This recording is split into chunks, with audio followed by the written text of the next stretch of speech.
Hello and welcome back to another episode of Wealthi Expat. This week I wanted to revisit a Wealthi podcast where Dom sat down with the team to discuss some great topics around how to build wealth whilst living your best life. I think it's a very relevant podcast for people living overseas at the moment and looking to create an extra source of income and a portfolio of their own back in Australia. They run through rentvesting, discussing the opportunity that rentvesting presents, which essentially allows investors to live in more desirable locations whilst creating wealth for themselves through property investment. They share their stories of living overseas and the power of their property investment back in Australia, which allowed them to live the life that they desired and not being financially or feeling financially strained while being overseas. A great quote from Dom: "People think property weighs you down, but it liberates you in so many ways." And I think that's important to note when you're considering property investing. Dom was in his mid-20s and wanted to change, so hopped on a plane to New York, and thanks to his investments back home, he was able to enjoy the greater things in life whilst living overseas. Jody also shares her investment journey, expressing her initial concerns around investing in real estate and worried about her mortgage repayments. She shared her learnings around the importance of having a good team around you, capable of sharing their knowledge and experience and assuring you of different ways to make property investing possible. Now, I hope you enjoy this week's episode of Wealthi Expat. I think there's a lot of great points to take away from this episode. Of course, as usual, if you've got any questions, please feel free to reach out to myself or the team, and we're more than happy to have a chat with each and every one of you. Once again, I hope you enjoy, and I look forward to speaking to you all soon. Have a fantastic weekend and week. Hello and welcome to our Wealthi podcast. Today we are talking about Paddington taste on a Penrith budget. I'm Steph Davies from Wealthi, and I'm very excited to be joined today by Jody Wang and Domenic Nesci, our very own Wealthi team. Welcome, guys. It's nice to be here. Oh, it's always good to be here. Favorite part of the week, really. Yeah, we have so much fun in the studio. Today we're talking about a really interesting topic, aspirational living, how we can live in Paddington but invest in other areas and live the lifestyle that we want whilst putting our money into things that are going to help us grow and leverage our wealth. Guys, you both have a lot of experience in this area, so I'm really keen to hear your thoughts. Is this a strategy that's good for everyone or just millennials? I want to just start with that a lot of people have the misconception that if they're renting their dream home, that they're somehow cheating or they're not, that's the wrong or the poor mentality or it's the wrong thing to do. I want to tell a very quick story, if I may. One of my friends, very, very successful guy, builder, developer, has tens of millions of dollars worth of property developments. He can live wherever the fuck he wants. Excuse for swearing, but he can. And he actually deliberately rents in a number of different occasions and rented a number of different homes to figure out what it is that he wanted to do and where he wanted to live. So for instance, he, for a time, he's invested all over the place and he decided, hey, I think my dream home is to go live on the water. So what he did is he went and rented a home on the water with his wife and his young child and his puppy, 2 children. And he realized very quickly that after 6 months, or almost 12 months, that he actually doesn't want to live on the water. So he then decided, I'm going to rent over here. So this whole tactic of owning a whole bunch of property investments and then renting in different locations is actually another way for you to figure out what it is that you want and where your aspirations are. So aside from it just being a strategic, good investment strategy, it's also practically a very good tactic to figure out where do I want to live and where do I want my house to be. Because if you go and buy that dream home somewhere, it's very expensive for you to then sell it, move, buy something else, sell it, move, buy something else. There's a degree of flexibility that comes from renting as well. And I'm pretty sure, I think it's someone like Elon Musk who sold his houses to rent. I'm not sure if it was Elon Musk. No, he did. Yeah, he did. Yeah. So it's not even about being able to afford their dream home, but just wanting that flexibility, I guess. Absolutely. That's exactly right, guys. And also what I find is so often clients and just people in general don't actually take into account the exact dollars and cents that it costs to sell a property, your capital gains tax, or any tax and stamp duty implications, and then all the costs to move and buy a new property and go through the whole exercise again. Whereas when you're renting and as you grow a family and have an extra baby or an extra child or grow and have changing needs, you can very easily just move from house to house to suit those growing needs without all of the buying and selling costs associated. I really like that because at our core, we all desire to financial freedom. The why we want that freedom is different. It might be to buy your Porsches and Ferraris or watches and suits. Some people so they can pay school fees, so they could pay for medical bills, so they can go on holidays. But the fundamental reason why we're investing changes, but it's also that we can go and make money. So that remains the same throughout our life. We want to make money. We want to increase our wealth. So we want to portion our cash to go and invest in areas that are going to make money. Whether it's your own home or investments, that should be really inconsequential. The whole idea of having your own home in a lot of people's minds is, I think, one, stability, and two, just that they want the idea of where they want to live, the lifestyle. So I want people to start divorcing themselves from the idea of lifestyle and investing, or own home and lifestyle, because you can go and live the best lifestyle and be investing simultaneously, because it's way, way more expensive for you to go and live in that home that you want to, that reaches your lifestyle needs. I'm now moving to Coogee, and I'll be as of a couple of minutes ago, so I'm very happy about that. And I want to be living in more than a $1.5 million place. Tiffy's living in a $1-point-something million home. Peter's living in a $2-point-something million home. You're living in a very expensive home. For us to own these properties is very expensive. But I can live in these beautiful homes and go and rent simultaneously because of all the different tax advantages and because of the difference between what it costs to go buy in Bondi and the amount of rent that you receive in Bondi. I think that people need to really grasp that topic. There's only so much rent that you can go and receive for this top end. That's absolutely right, Dom. And I think often I'm having conversations with clients around what they want to be doing and want to be living in and their actual capabilities from a budget point of view. I really love listening to Victoria Devine's podcast around money mindset, and she's a wonderful financial advisor and planner. And so often she talks about how clients can actually own and invest in properties, have them rented out, and they have ideas around when they may be able to actually move in. And she's always telling them and doing the financials around what they can actually afford at the time. And you can afford to have far more investment properties week to week than you can if you're living in your own home, which we've all experienced and we all know. But I just think from a budget point of view of cash flow, that's another point to always remember. I don't think people realize, because I still hear a lot these days, the idea of that rent is dead money. And I don't think people realize what you were saying, Dom, that it's actually really expensive to live in your own home, especially if it's your dream home. Very expensive. All those costs, all the strata costs, or bills, water, all of this. And none of it's tax deductible. I don't want to go too deep on this because I don't want to talk about accounting and finance. I just want people to just sort of loosen up that idea. Yeah. So I spoke with a client. Actually, we both spoke to that client just the other day. Young couple, 24 and 25. They're first homeowners. And talking to this client, they said, hey, I want to go buy my own home.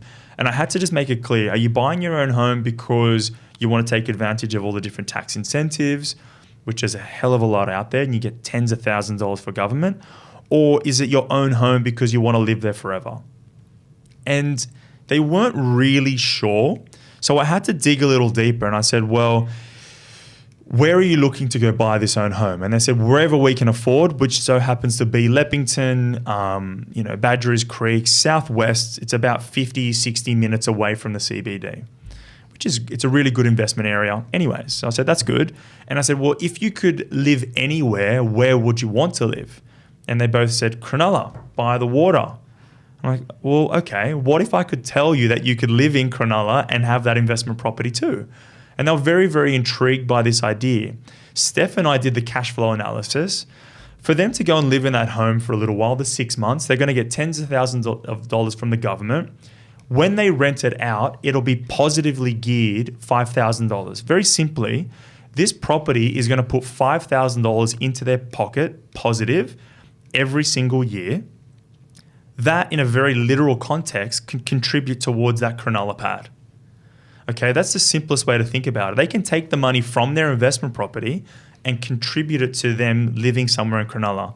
Now, for them to go and rent in Cronulla, it might cost them $250 each, get a $500 or $600 place.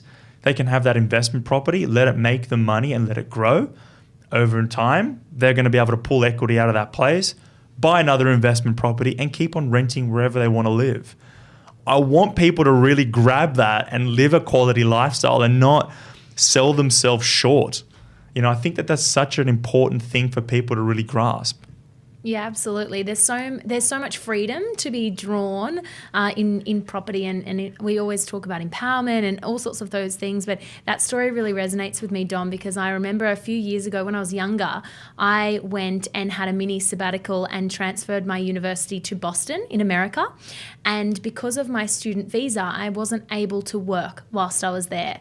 And I had properties back in Australia and financial commitments, but I was able to furnish one of my properties in Australia and have that as a short-term furnished rental. And because it was so positively geared, it actually paid for all my living expenses whilst I was in America and couldn't work. And it was just the most fabulous few months because I was just learning non-stop, studying and focusing on what I was there to do rather than worrying about working. And in hindsight, I look back and that was a complete fluke and a little bit of luck. It wasn't sort of a planned strategy years in advance, but I look back now and I really resonate with that freedom and the options that property can provide. I had sorry to interrupt you. I saw you about the chat, Jody, but I had the same experience where I had an investment portfolio. It was making me money and I was 25 and I moved to New York. I just, people think that property weighs you down because you've got a 25 or 30 year mortgage. But it liberates you in so many ways. I was able to quit my job, sell all my possessions, leave everything. And I said, I'm just going to go try something different. I ended up staying in New York, bartending and just living a different life.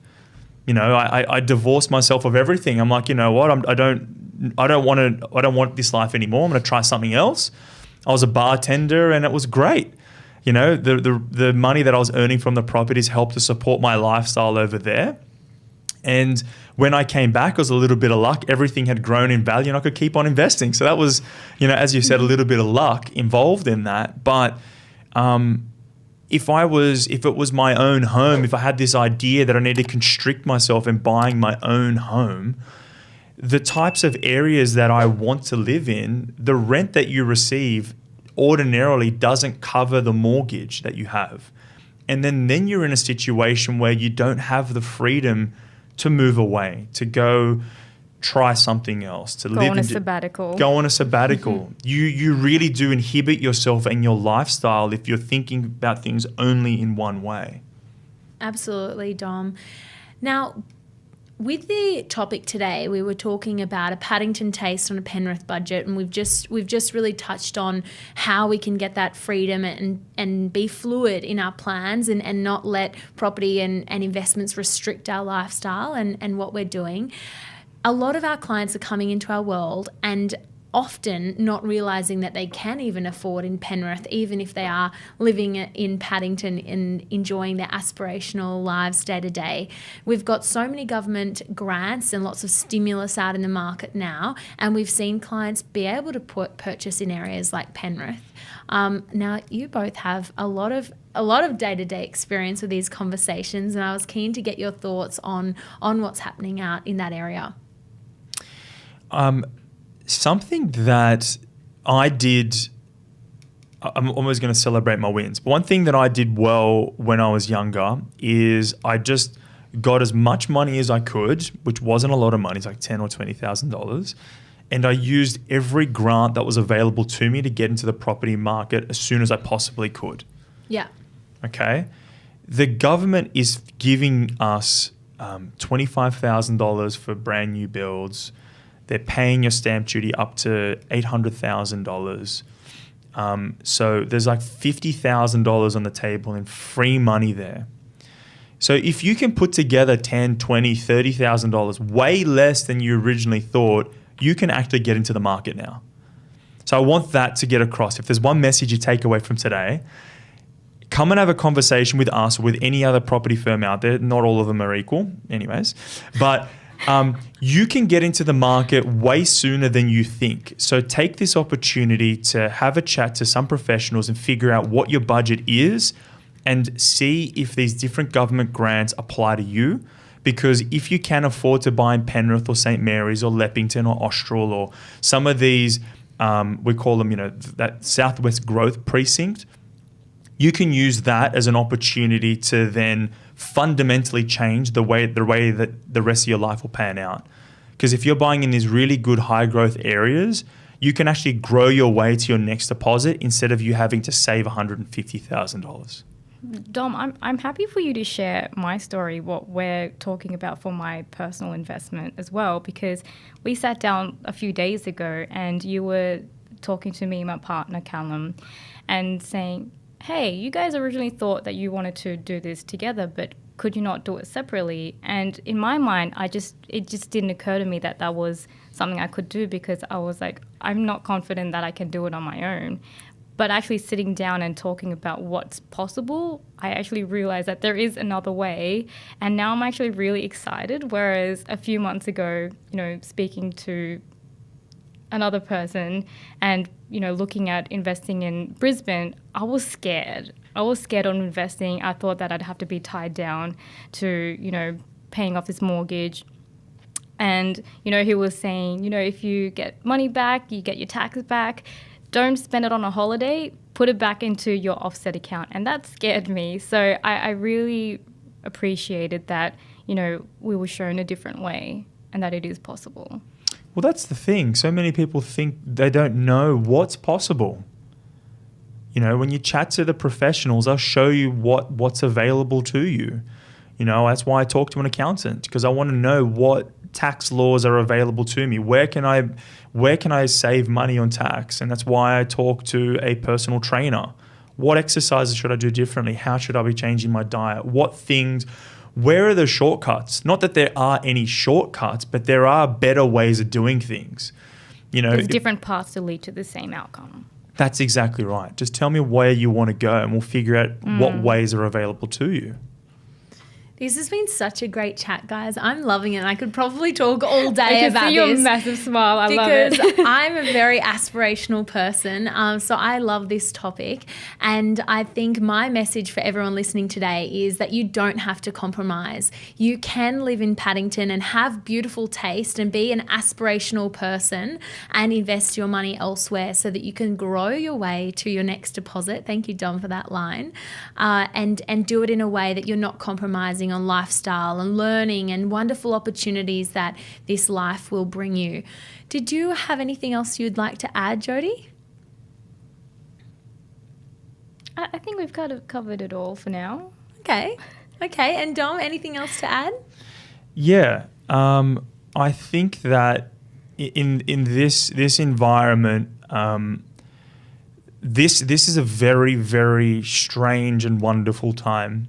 There is a lot of fear. There is a lot of uncertainty. And if you get caught up in the day-to-day rhetoric in the very short and near term, you're going to be stunted by fear and be scared to make any real decisions.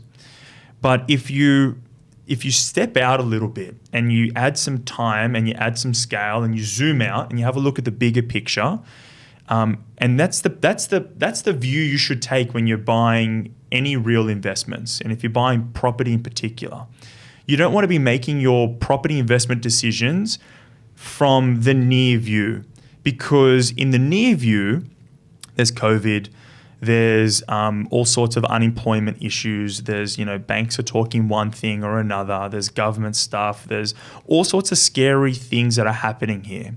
But if you zoom out and you have a look at stuff from the bigger picture in 5 and 10 year timescales, which ultimately that's what you should be thinking about when you are making property investment decisions, things become a lot clearer.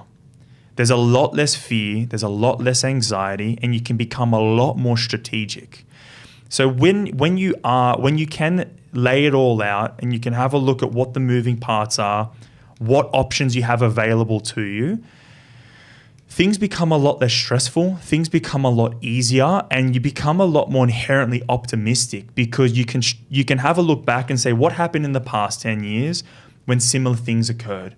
What do we think is going to happen in the next 10 years? And suddenly the decision making becomes a lot easier to you. And what you'll actually see is that now is full of opportunities. There are so many opportunities out there. It's just about changing your perspective, talking to good people around you, recruiting a good solid team, not being in a hurry, and then thinking very clearly about what you want for that 10 years, and there's a strategy there for you. So don't get caught up in all the crap now. Chat to good people, zoom out, and figure out what you want in 10 years, and there is a way forward for you to get there. Great message there, Dom. Really love that. That's me telling it to myself because I'm making different business decisions and stuff now, and I feel those fears. I'm up at 1:30 at night thinking, oh God, what could go wrong? And I have to remind myself, hey, wait. This is just now. Don't worry about now. Like you have to do, you have to put food on the table and whatever else, but there is a bigger picture. There is more for us to do in the future, and look, there's some really good things that are happening out there, so take advantage of them. Yeah, that's a great message, Dom. Everything that we are always focusing on is long term, and don't get caught up in the day-to-day stresses because there's so many if we want to look for them, but we have a choice. We have a choice to find them, right? Absolutely. Well, Jody and Dom, thank you so much for joining us today. I've got some great takeaways. Don't compromise on your lifestyle choice. If you've got Paddington taste on a Penrith budget, that's absolutely fine. Come and see us and the team at Wealthi, and we can work on a tailored property strategy for you. Also, focus on freedom and everything that you want to achieve holistically in life, and make sure that your property is working for you and not against you, and it's certainly not tying you down, because I'd hate the feeling of that. And also focus on those long-term goals and make those the drivers of your decisions with great people around you. Anything else I've missed?